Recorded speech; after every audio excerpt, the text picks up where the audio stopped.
entonces vamos ya a recibir a nuestro primer invitado, porque uno de los elementos que queremos analizar con él es un poco las expectativas que tenemos respecto al mensaje presidencial en materia económica. Las señales de nuestra economía muestran algunos signos de preocupación y quizás hablarlos con él nos ayude un poco a entender el panorama completo. Estamos con el exministro de Economía, Luis Miguel Castilla, que nos atiende a esta hora de la mañana. Luis Miguel, ¿cómo le va? Gracias por estar con nosotros. Bienvenido. ¿Qué tal, Carlos? Buenos días. Gracias por la invitación. ¿Qué esperaría escuchar en este discurso de la Nación del 28 en materia económica?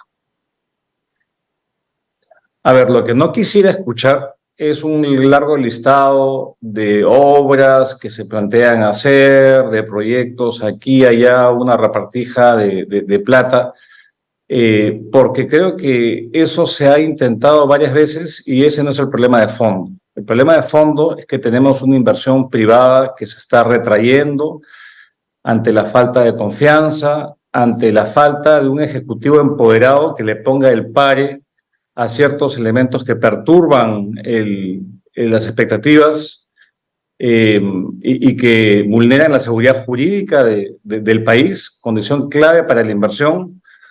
Un gobierno que se la juegue por facilitar y destrabar las inversiones más allá de las normas que aprueba. Tenemos muchos proyectos que están parados porque los permisos no se aprueban a tiempo y el capital se va a otras partes.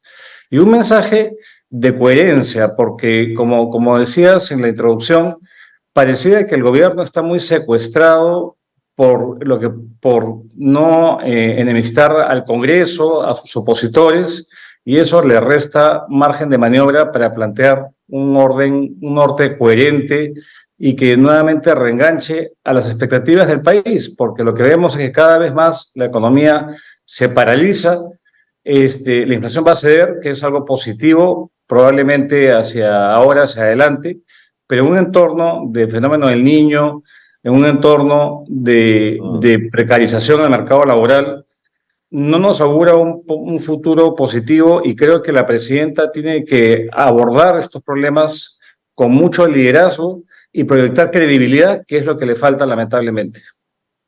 ¿Hay espacio político para presentar grandes reformas? Mira, yo no sé si necesitamos grandes reformas porque se aprueban muchas cosas, pero el problema es que no se aplican mucho los cambios normativos.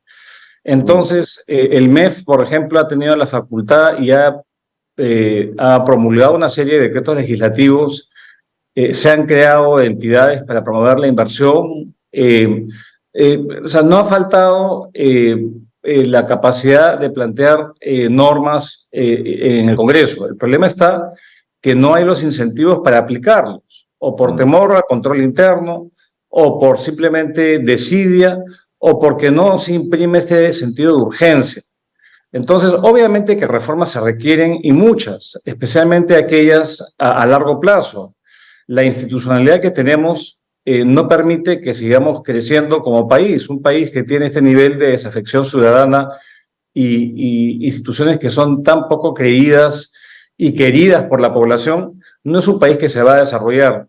Y obviamente lo que se requiere con urgencia es estabilidad, y la estabilidad no se decreta, la estabilidad se da con los actos rutinarios de las autoridades que efectivamente apuesten por el bien colectivo y no por agendas individuales o subalternas en muchos casos. Entonces, es un mensaje de coherencia, es un mensaje de decir, tenemos todo para salir adelante con liderazgo y con sensatez, cosa que lamentablemente la clase política nuestra es totalmente ajena.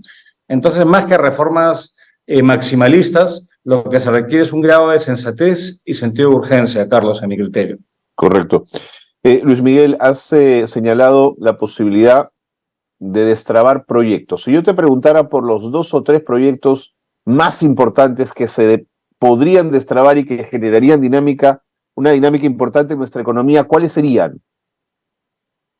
A ver, mira, yo creo que vamos a partirlo en dos rubros. Yo creo que en el sector la minería es un sector que hay muchos proyectos que están ya al 80% de destrabarse, pero el 20% impide que comiencen en operación a través de la ampliación de permisos ambientales, de permisos sociales, que se están cumpliendo los requisitos, pero entran en un constante peloteo por parte de funcionarios de medio nivel que hacen que los capitales se aburran o simplemente posterguen la inversión hasta una mayor definición. Entonces yo creo que, por ejemplo, el MEF ha identificado un conjunto de 9 proyectos mineros que están en la puerta del horno y que tienen relativa aceptación social. Ahí no están los controversiales ni los polémicos, pero eso puede inyectarle un impulso muy fuerte a la economía nacional. Y lo otro tiene que ver con proyectos de infraestructura, porque lo que tenemos en el país es una trabazón total de proyectos que no llegan a culminarse. Más allá de los proyectos que reporta la Contraloría todos los trimestres, tenemos proyectos que nuevamente están prácticamente listos y que faltan un poco más de voluntad política. Tenemos los proyectos de irrigación en el sur. Tenemos que asegurar que el aeropuerto de Lima, que va a estar culminado, pues tenga el puente famoso para poder accesar a ese nuevo aeropuerto. Sería verdaderamente escandaloso de haber esperado una década para la ampliación del aeropuerto y no poder entrar a las nuevas instalaciones por falta de un puente que esté a tiempo. Ayer no ha habido postores, Luis Miguel, para el puente. Por eso mismo lo menciono. Eso me preocupa. Se ha optado por la modalidad de obras por impuestos, que es una modalidad que acelera mucho los procesos, pero que a veces hay reticencia de los postores porque hay un riesgo reputacional. Ahí acordémonos que son empresas que en lugar de pagar sus impuestos financian obras, pero que esto depende en gran medida de la contraparte pública. Y si la contraparte pública no es seria y no cumple lo que tiene que cumplir, entonces la empresa prefiere pagar sus impuestos y no asumir una contingencia reputacional. Y eso a mí me preocupa, porque esa modalidad es la apuesta. Yo creo, Carlos, que son ese tipo de cuestiones que hay que hacer y hablar muy claro. Acá se tiene que parar en seco esta vulneración que están haciendo algunas autoridades municipales de manera muy irresponsable. Creo que hemos escuchado a lo largo de las últimas semanas a muchísimas voces pronunciarse respecto a lo que está haciendo el alcalde de Lima. El alcalde de Lima, de un plumazo, no puede bajarse la seguridad jurídica del país. No puede. Y eso lo que hace es que ahuyenta a la inversión y hace muy cuesta arriba la labor de proinversión, que justamente es adjudicar contratos de largo plazo donde inversionistas apuesten por cerrar las brechas de infraestructura en nuestro país. Sí, no puede. No puede, además, cuando, Luis Miguel, es un contrato al que las dos partes se someten a un tribunal de Naciones Unidas para interpretar los problemas que puedan surgir. Pero además lo sabe López Aliaga. Eso es lo más penoso, porque sabiéndolo, juega la demagogia y apuesta por ser pues, el candidato de derecha, entre comillas, más popular. Pero, ¿qué popular tiene condenar a un país a que no pueda cerrar su brecha en infraestructura y que continúe retrocediendo en lugar de avanzar? Que es lo que él haría. Y el presidente es muy malo. Yo escuchaba el otro día al exministro Waldo Mendoza, gran colega mío, que hablaba que lo que está haciendo López Aliaga es básicamente lo que quería hacer la izquierda radical, que es bajarse el artículo 62 de la Constitución que le da protección constitucional a los contratos.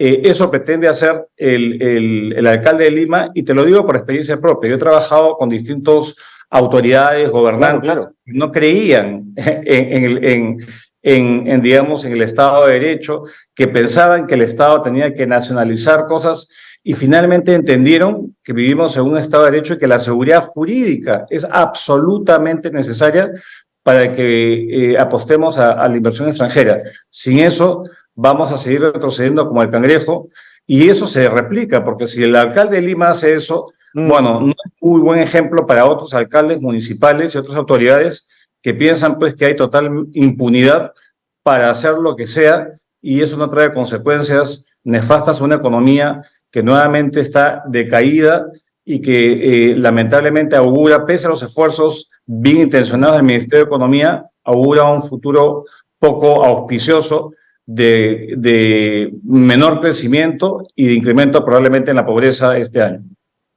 Ahora, Luis Miguel, imaginando que mañana tengamos un discurso brillante en materia en materia económica, digamos, y que el mensaje habla de cosas importantes. ¿Qué hacemos con ello si el sustrato que sostiene este mensaje es una profunda desaprobación y una profunda desconfianza? ¿Cómo le damos la vuelta de tuerca a ese asunto?